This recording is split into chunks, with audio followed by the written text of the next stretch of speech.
I'm pleased to extend a warm welcome for the 2021 annual conference. As you know, this year's conference is being hosted jointly with APAC branches. India's COVID situation continues to be what it is. What we had planned out as a hybrid event this year has turned out to be a virtual event. First of all, let me introduce the opening panel.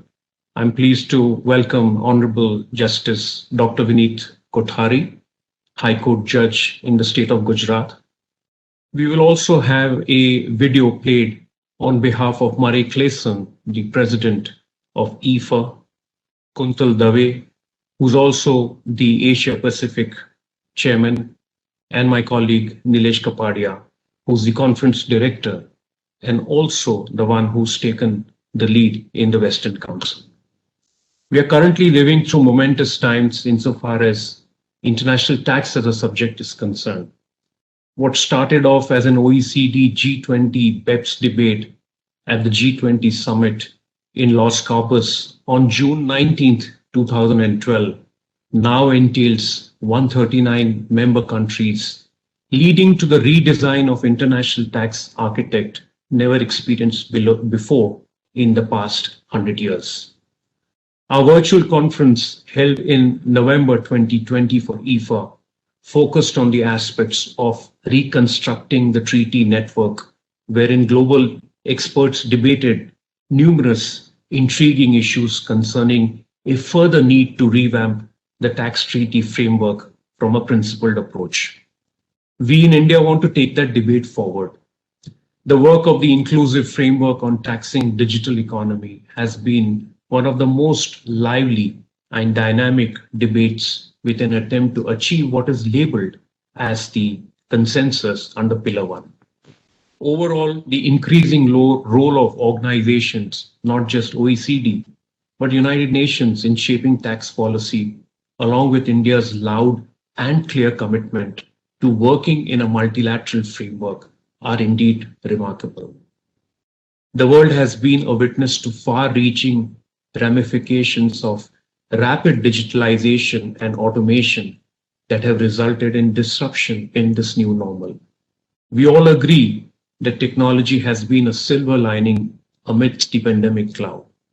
It makes me believe that we can harness new technology to achieve better fiscal outcomes easily. Ease of compliance, exchange of relevant information, utilization, efficient and timely tax collection are some of the focal points from the perspective of tax administration. The interplay of artificial intelligence, big data, blockchain, deep learning, and legal prediction with tax makes us explore the global trends as well as in the future of such technological transformations. India has taken long strides in automation and reduced human interaction in tax matters with few measures such as faceless assessment and appeal scheme, including the recently announced faceless tribunal scheme to reduce physical interface between the tax authorities and taxpayers. Admittedly, this initiative has faced some setback with the bar experiencing objections. Other digitization initiatives in the area of strengthening of the GST network into a robust backbone for the smooth functioning of the GST are labeled as the tax reforms of the century. Another milestone has been introduction of the Taxpayers Charter, aimed at building trust between the taxpayers and the administration. On an international collaborative front, we are witnessing unprecedented partnership of international bodies such as the OECD, the UN, the World Bank to collaborate on important subjects like taxability of offshore transfers, achieving tax certainty, treaty negotiations, and transfer pricing documentation. The platform for tax collaboration has made commendable effort, which has helped developing and emerging economies strengthen their design and implementation of capacity building international standards, including providing technical training. The World Economic Forum, as late as last night, published a white paper identifying the global minimum corporate tax and a UN tax convention as key policy pathways for an ambitious economic recovery in the post-pandemic era. The Tax Inspectors Without Borders, a joint initiative of the OECD and the UNDP, is a niche form of physical and remote assistance to help developing countries build audit capability in international taxation. Recently, in April 2021, it celebrated the mobilization of more than $1 billion in additional tax revenues for developing countries. Speaking to the officials of our Department of Revenue on this particular initiative is suggestive of the pivotal role that India has been playing to promote cooperation in these areas. Coming to dispute resolution, Action Point 14 being one of the minimum standards is perceived differently in countries considering the MAP success. Countries such as India, who have chosen to not embrace mandatory arbitration as a policy choice, face the risk of double taxation and reduced tax certainty. We should be equally mindful of the disputes that arise out of bilateral investment treaties invoked by foreign investors in the recent past. The challenges for the Government of India against the arbitral awards are other upcoming areas to watch.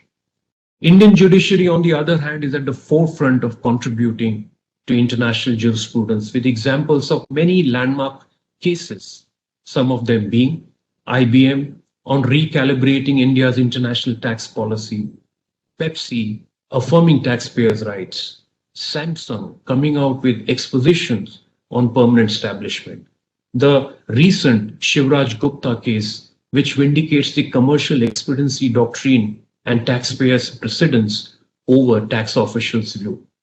In addition, we will see many landmark cases on international taxes, whether it's got to do with the advertising and marketing promotion, the bright line test, the scope of judicial reviews in transfer pricing, and treaty aspects of indirect transfers in the famous Sanofi case. The Indian judiciary continues to inspire and lead in building blocks of international tax principles. Some futuristic issues concerning digitalization have been recognized in designing new tax policy. For example, the cryptocurrencies have recently been in the spotlight and under the scanner of the regulators, primarily due to skyrocketing prices. With some countries banning it and others embracing it, the need to legally regulate cryptos is clear. Besides the emergence of the so-called gig economy as modern forms of employment due to progressive digitalization, which has merely accelerated in the times of pandemic, it has raised questions on taxation and allocation of income as a new identified challenge for the tax administration. IFA India has been at the forefront. It hosted an event earlier this year on taxability of robots as an identified scientific agenda. With all of these fast-paced developments, the key really remains in a flexible, dynamic environment and probably indulge in intriguing discussions with experts that we have presented for the next 3 days. Our first panel will focus on changes and challenges to the economy, taxation, and transfer pricing owing to COVID-19. This is a unique topic in my view. We all know that the COVID-19 pandemic has had a huge impact on health of both people and economies, with developing countries being hit the hardest. Few of our IFA colleagues also had to give in to this pandemic. Governments need to maintain balance between the need to provide income support and liquidity to businesses, particularly small and medium enterprises, as we keep an eye on the treasury to public finance expenditure. Besides increasing spending in health infrastructure, the needs of which we witnessed in the second wave of COVID that engulfed our nation and has been a punishing experience. The current crisis underscores the importance of achieving tax certainty even at an international level. Having suffered a blow to the bottom line of balance sheets and shortfall in the revenues, businesses need to review and possibly revise their transfer pricing positions owing to economic downturn and imbalance of the market forces of demand and supply. The disruption in global supply chains demand revisiting the allocation of functions, assets, and risks to arrive at new standards for benchmarking, comparability analysis, and an arm's length outcome. Hence, the current tensions in international tax are magnified due to pandemic as pressures grow to meet urgent domestic resource mobilization needs. This is naturally affected by a protectionist approach and stricter adherence to tax sovereignty many of the nations, including India, have embarked upon. While many countries like Singapore, Australia have come up with their own guidance, for other countries, the OECD guidance on transfer pricing in COVID-19 pandemic has been a useful guide. Our Women in IFA panel is going to focus on limits of tax jurisdiction. IFA strives as being representative for a dynamic tax community and encourages the participation of women. The Women of IFA network, or the WIN representative as we call, connects several of our women colleagues in international tax.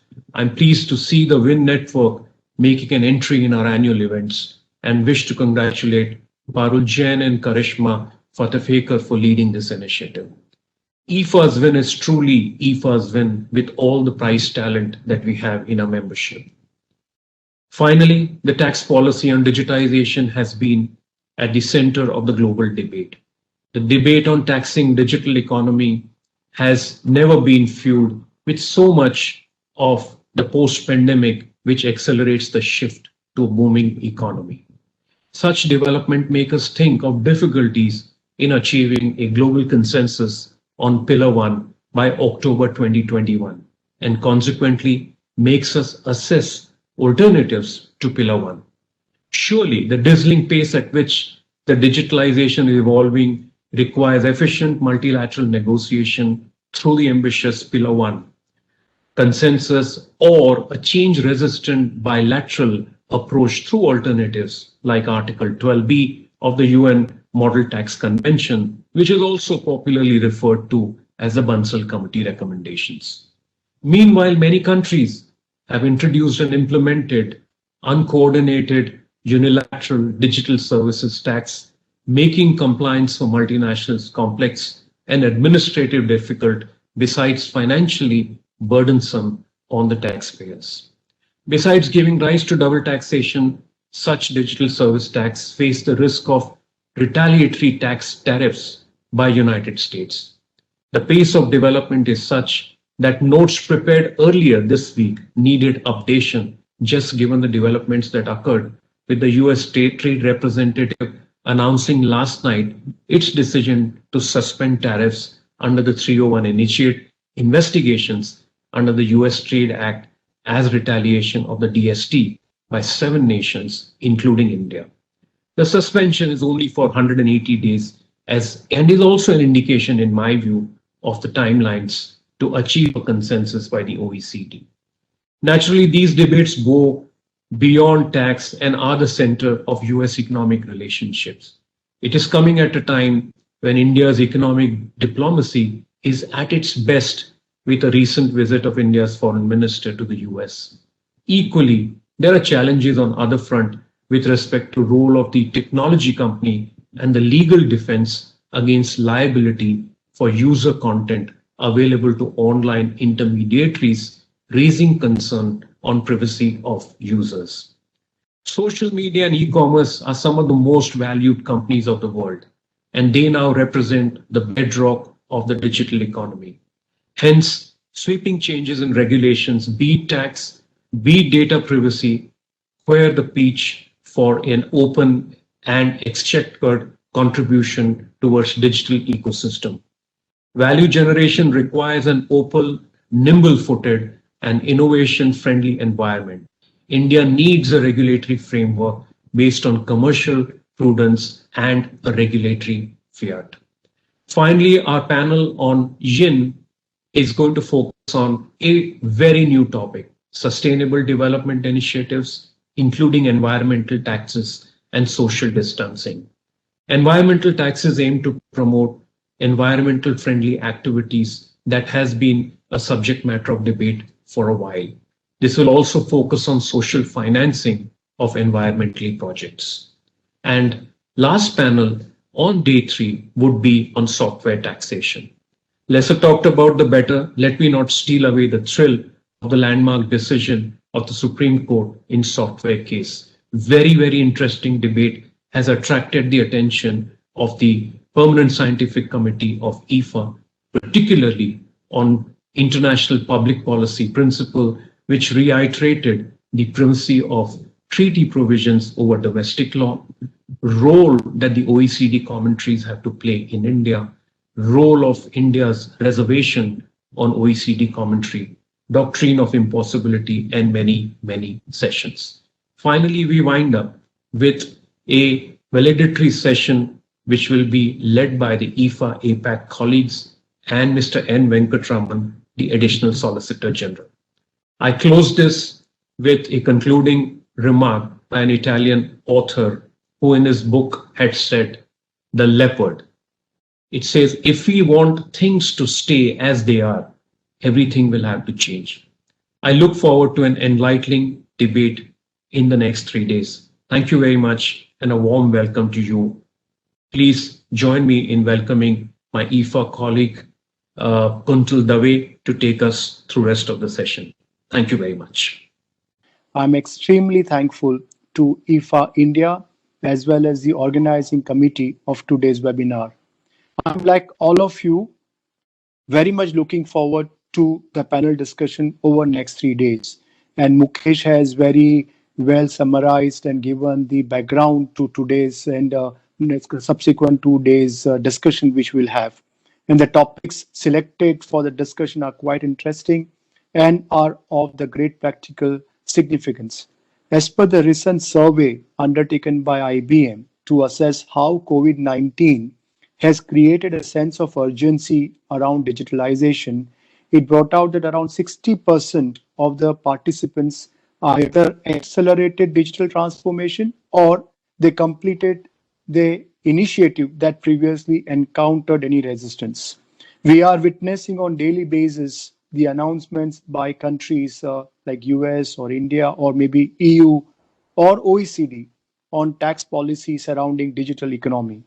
An announcement by US Treasury last night on suspension of Section 301 proceedings will further accelerate the pace of achieving consensus on the contentious issues on taxation of digital businesses. From impact influence of COVID on tax, economy, transfer pricing to tax policy, on digitalization of economy, and to software taxation. This quite nicely summarizes the most important and significant recent developments in the world of international taxation in past 1 year. So if you attend the webinars, I think you should be quite up to date. The lineup of the star panelists and speeches by Honorable Justice Kothari and Additional Solicitor General Mr. N. Venkatraman will make the 3-day event quite intellectually stimulating and worth all your time. And like icing on the cake, 2 specific panels, one by Vin and another one by Yin, both covering interesting topics, will be surely enjoyed by everybody. And therefore, I'm not surprised that total number of registration for this webinar has crossed over 1,200. And I just can't wait to get them all started. It is, for me, quite overwhelming to see that my suggestion to APAC Regional Committee to hold quarterly webinars has been responded with webinars of such high quality standard. And I'm also overwhelmed with Executive Committee of India branch putting up such fantastic webinar, in a very symbolically speaking, celebrating my appointment as a chair of Asia Pacific Regional Committee. Thank you to all my friends at IFA India. And in the closing, on behalf of APAC Committee, I once again thank the organizing committee of this webinar and my dear friend Nilesh Kapadia in particular. I know, as humble as he is, I know he's going to give the credit of this successful webinar to the team, but I know the labor and the hard work which he has put to have this webinar receive such a great response from participants. So I wish that all of you enjoy and learn from the webinars. And I also look forward to welcoming you all for the next webinars. That is the next webinar will be by Korea branch on 6th and 7th of July, and in the last quarter by Japan branch. Thank you once again, and I hand over proceedings of this session now to Nilesh. Thank you, Kuntal. Thank you, Mukesh, for your kind words. And it has been a pleasure to steer this conference, the Asia Pacific and IFA India event, to a level that there are more than 1100 registrations. And we were worried that whether we will be able to accommodate all of them, because there is a limit of a certain number of members who can view online in WebEx. But that challenge also has been met, and we are now able to ensure that everybody who has registered will be able to attend the event. The suggestion of the Asia Pacific Committee was not out of place, because Asia Pacific region is a home to more than 4 billion people, which represents more than 2/3 of the world's population. So the tax policies and tax debates of such a large number of people, such a large number of countries in the region is definitely worth considering, and it is good that IFA APAC region has decided to hold this type of webinars so that there can be interaction and discussion on related tax topics. The APAC conference was supposed to be held in 2020 in Hong Kong, but as you know, in 2020 the skies closed down. We could not fly anywhere, and therefore it was postponed to 2021. But 2021 also the second wave, and now we are hearing the fear of the third wave. So we don't know what is going to happen, when it is going to happen. So the decision taken rightly by the APAC committee was that we have one quarterly webinar each from different countries in 2021, so that we can continue the discussions online.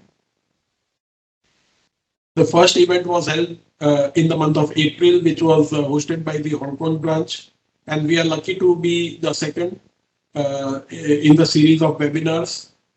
And as Kuntal mentioned, the third will be in the month of July, and finally by Japan.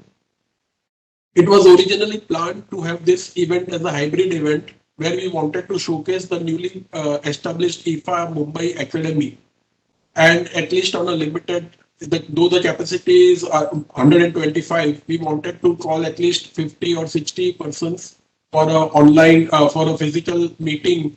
But the second wave has not allowed that to happen, and this is therefore a 100% online event. And the topics have been discussed by Mukesh, so I will not go into the topics again. And I will also just add that the win and yin sessions have been added to see that the India event will now make it a practice that win and yin sessions will be always a part of the events organized by IFA India.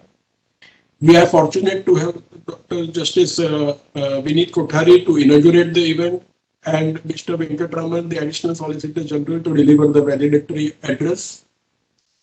As was promised at the time of registration, we are coming out with a research publication on various topics to be discussed in this conference. The details of the same will be announced soon. There are very interesting 12 chapters written by different contributors, and I want to thank each of them for their the time they have taken out and the research they have done, and the frankness with which they have shared their research with all of us. The publication will be released during the course of this conference. We are also thankful to the sponsors and supporters, without which it would not have been possible to hold this event without any registration fee, free of charge. And I thank you and wish you all great discussions. Dear IFA friends, my greetings and best wishes to all of you attending this excellent IFA Asia Pacific region web-based conference around the annual IFA India conference. And my congratulations to the organisers for a highly topical programme with its emphasis on COVID-era economics, tax and transfer pricing, and 21st century technology. Let me spend just a few minutes of your time on two topics. First, a brief overview of IFA's development, plans and programme, and secondly, some very brief comments on the global international tax landscape. As 2020 approached, we were all looking forward to a great series of meetings and conferences, whether at national branch or regional level, or indeed our annual flagship Global Congress, with the amazing prospect of travel to Cancun last October. Of course, that was not to be, and we were obliged to embark upon a process of rethinking and redesigning our programme.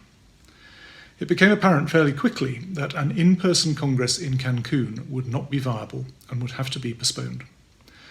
That naturally caused a deal of inconvenience, indeed pain, to our dear friends in Mexico, who after years of preparations were within months of staging their congress. I was hugely grateful to them for the fortitude and generosity of spirit they showed in quickly accepting the position and moving ahead positively to plan for Cancun 2022, which has now become Cancun 2023. As IFA's congresses are allocated quite a few years in advance of the event, the postponement of Cancun obviously had a ripple effect onto our other future congresses, most immediately what would have been Berlin this year. At first we hoped that the pandemic would have receded sufficiently to allow that to proceed, but that has not been the case. So Berlin is now planned for 2022, hence the further rippling of Cancun forward to 2023. Subsequent Congress organising branches have been less dramatically affected as their contractual and financial commitments were less advanced. But nonetheless, they too have seen their plans disrupted or at least deferred. Out of all this, however, some great things have emerged. I hope that many of you will have participated in IFA's first global virtual event over several days last November.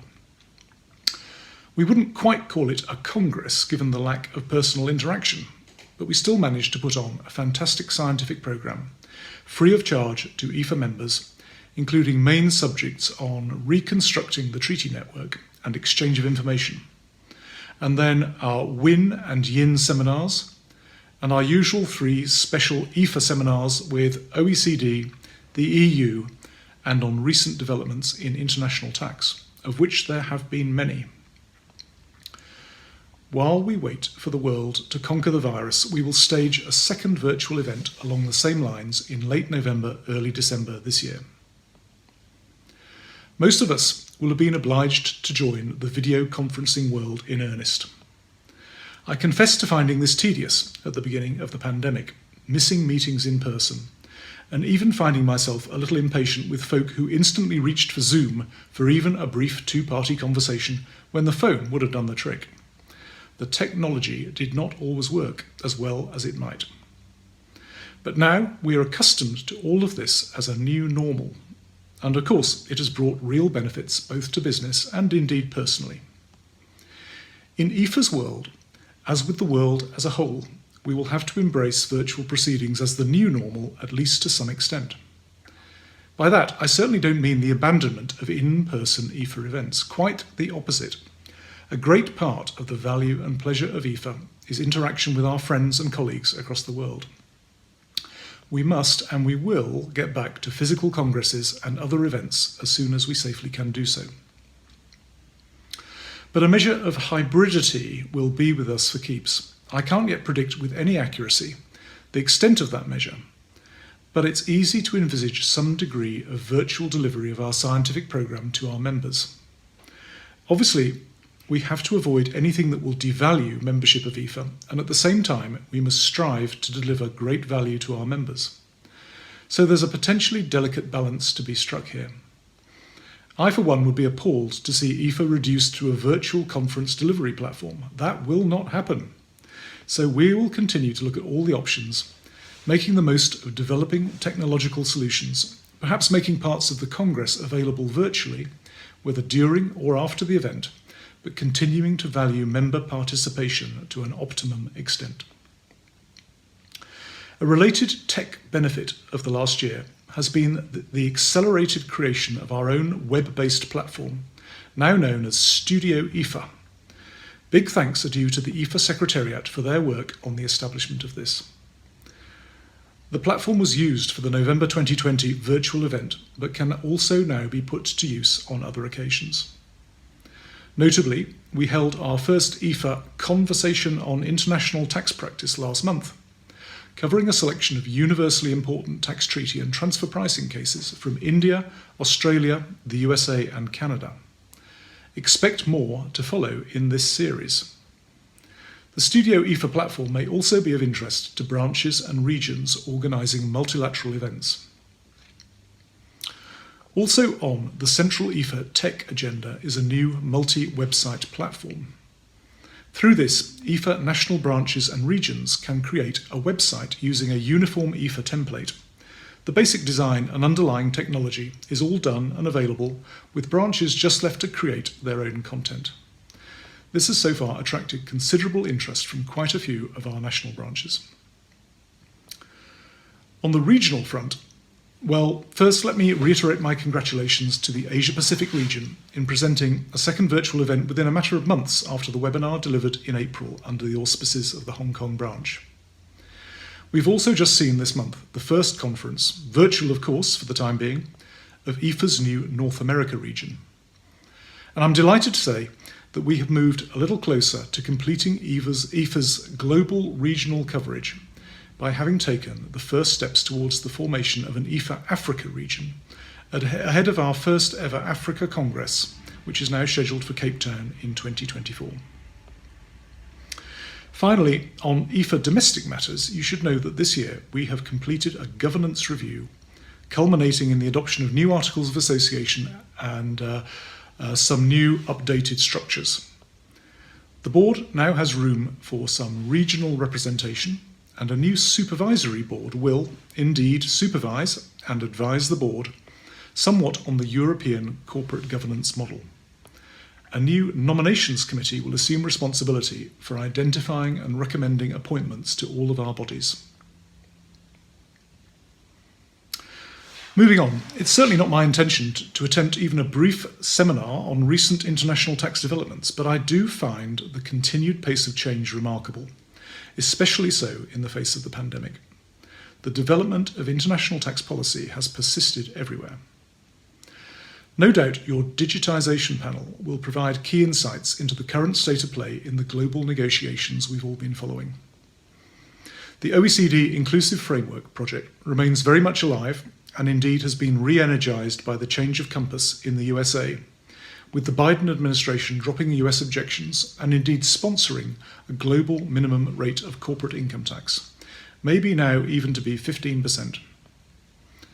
In the meantime, competing ideas continue to emerge. For example, the recent ATAF revised proposals on Pillar 1. And of course, we now have the UN's new Article 12b. Some voices continue to express discomfort about taxation of the digital giants. In any event, latest indications from OECD are that global agreement on nexus and minimum tax are hoped for in October. Let's see what progress emerges from the G20 finance ministers meeting in July, following a possibly awkward debate at the G7 to be hosted in the UK this month. Depending on that, we may organise some further IFA comment or interview or some such thing. Elsewhere in the treaty field, we have new proposals for the OECD model commentary on interest and transfer pricing. And as regards the MLI, two very recent opinion statements issued by the so-called Conference of the Parties to the MLI on entry into effect and interpretation and implementation questions. The UN has been extremely busy too, aside from Article 12b, with handbooks on taxation of extractives, dispute resolution and avoidance, and carbon taxation for developing countries, as well as updating the transfer pricing manual for developing countries and work on taxing government aid projects. The Platform for Collaboration on Tax has developed its toolkit on treaty negotiation. The IMF has called for windfall taxes on corporate profits, high income and wealth. And the ICAP compliance programme has been expanded. Finally, in this whistle-to-stop survey, I must mention the EU, who last month issued its important Communication for Business Taxation in the 21st Century.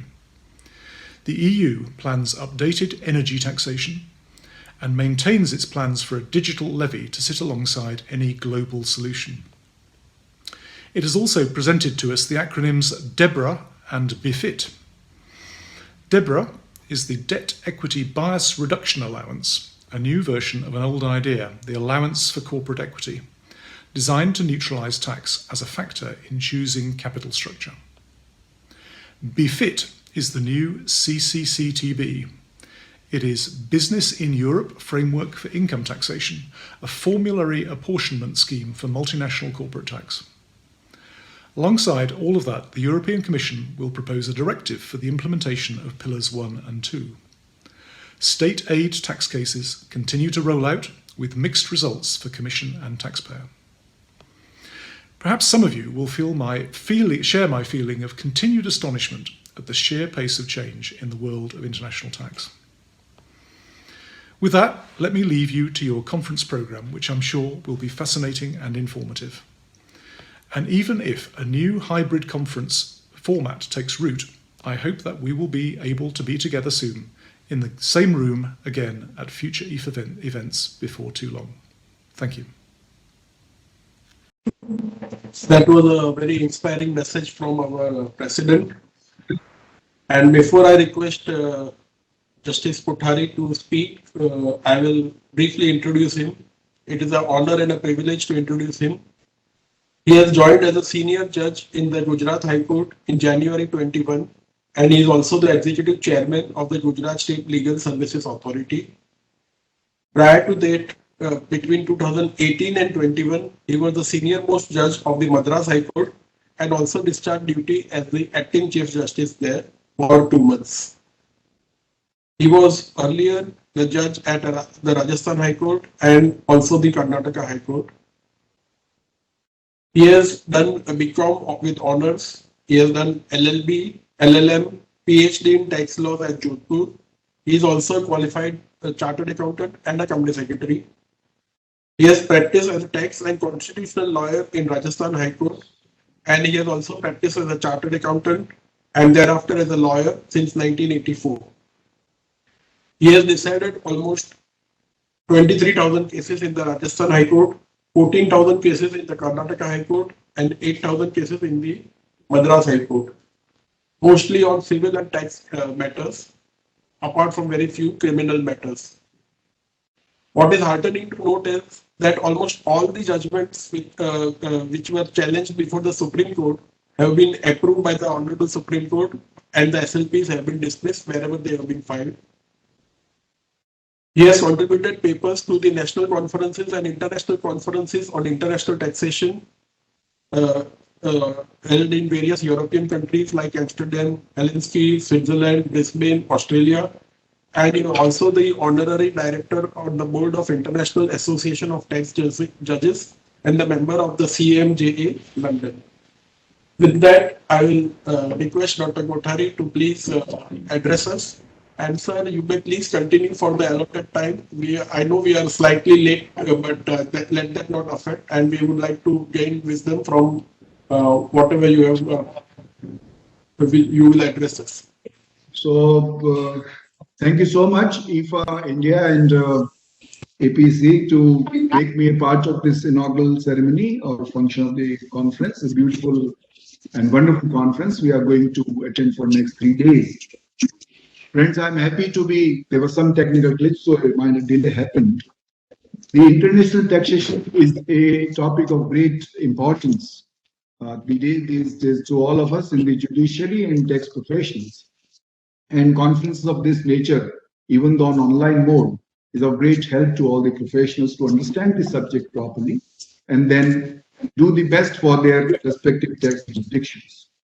Friends, I am of the view that any tax, whether it is domestic taxation or international taxation, some basic principles of Dhamma have to be followed in taxing statutes also, what we call the principles of equity and fair play. In my humble opinion, the true and fair disclosure by the taxpayers Number two, uniform and smooth collection of taxes. The reasonable portion of income collected as taxation, and then proper utilization of tax revenue with accountability by the government of the day is necessary for making that levy good in the eye of law. Earlier, it used to be Chanakya Niti when he said that tax should be collected like honeybees collect nectar from the flowers.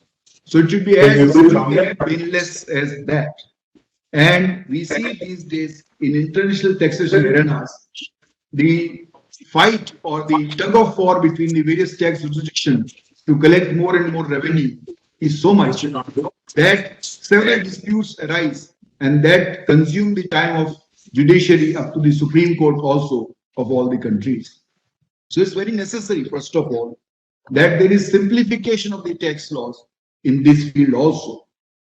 For preparing this for this conference, my inaugural speech, I was looking into section 9 yesterday only. I was surprised to see, my dear friends, that section 9 is not only very comprehensive, but it is equally confusing also. And it had, my secretary brought me section 80, section 9 of the Income Tax Act printed to me.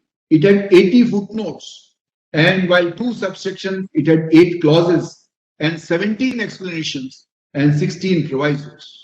I wonder how we can, a deeming provision of income tax law, which is, it says income deemed to accrue in India, is as long as provision, as comprehensive and confusing provision as that. My suggestion on this for your all august audience to consider in the occasions like this, the aspect of simplification of tax also. In my humble understanding, because I am associated with IATJ also and IFA also, I have attended some of the conferences there also, that the presumptive tax about international taxation based on the gross receipts would be a simpler way of giving a presumption with the rebuttal powers given to the taxpayer who intend to contend otherwise. That simple provision would have been there in place of section 9. So all of us should really consider how simplification can be made in the income tax law also. A simple provision in section like could have been like to bring to tax any income from any transaction by a non-resident having bearing on the economic activity in India will be deemed to be taxable income in India at a specified percentage of gross value of transaction. These simple 4 lines could have been section 9. But as you see how much section 9 is broad yet not very fruitful. The cases like Vodafone and Care all have happened, which resulted in retrospective legislation of section 9, and that invited so much of international arbitration problems and this and that. So this is one. The other problem which I feel is about the problem of tax havens, the base erosions and profit shifting, and all these transfer pricing cases which arise in our jurisdictions is because of that. I think the economies and the sovereign countries should join their hands to do something about this tax havens, keeping their sovereignty intact, but something has to be done about their resolution of the problem of these tax havens. Thirdly, I want to just throw light somewhat on the ease of doing business, which necessarily implies for a judge like me the ease of dispute resolution. That is very necessary. Unless there is a ease of dispute resolution in any country, the ease of doing business cannot be achieved, which is sine qua non for international trade, a barrierless trade, as we know in the country. For that, my suggestion is that we should institutionalize as far as India is concerned, because India is a leader, not only in economy in a big market, but in the tax jurisdiction also. My suggestion is that we should institutionalize the dispute resolution separately for international taxation by, if necessary, creating a separate tax terminal for international taxation. It can be same ITAT, International Taxation Appellate Tribunal, with only one appeal provided to the Honorable Supreme Court of India. More tiers of dispute resolution you provide, more time consuming it becomes, and then divergent views coming to the taxpayers and other stakeholders also cannot be ruled out. So these are some suggestions which I wanted to make on this inaugural note of a very significant conference which we all are going to enjoy and I think learn more and more from this wonderful conference. And I'm once again grateful to all the organizers, particularly Mr. Mukesh Bhutani, Mr. Nilesh Kapadia, Mr. T.P. Oswal, and Mr. Kuntal Dave, who were kind enough to rope me in for this inaugural ceremony and give me an opportunity to express some of my views here. And I hope to participate in this conference for all the 3 days and become a little more wiser in the field of interest taxation. So I congratulate you all for organizing this beautiful conference, and I wish you all the good luck to all the panelists and the persons in the voluntary section also in this conference. Thank you so much for giving this opportunity. And I'm sure the suggestions given by you are worth considering. I'm wondering when you mentioned that Section 9 has got so many confusions and different provisos and explanations. If an Indian can give us some simple solution like Article 12B to the UN model, why can't we incorporate that in our own domestic law? I'm sure in times to come that is going to be the trend. And your suggestion for the International Tax Appellate Tribunal with a direct appeal to the Supreme Court is also a very good suggestion. And let us hope that someday it will see the light of the day. I'll request Siddharth, my colleague in the Western region, to propose a well-deserved vote of thanks. It's honor and privilege to have Justice Kothari with us to inaugurate this Asia Pacific Conference, which is a virtual conference at this point in time. Before that, I would like to thank Murray Clayson, IFA President, for sending his video message to us, and that actually gave us an insight about IFA's activities, which will span over the period. Now coming to the present task, Justice Kothari, he has always been kind enough when it comes to the tax profession and the professional events to come and share his view, again with a very brief but very insightful thoughts which he has shared with us. I believe that his words will give a lot of food for thought to the professions. Sir, we thank you for sparing your time with us and inaugurating the conference for the benefit of participants. Thank you very much.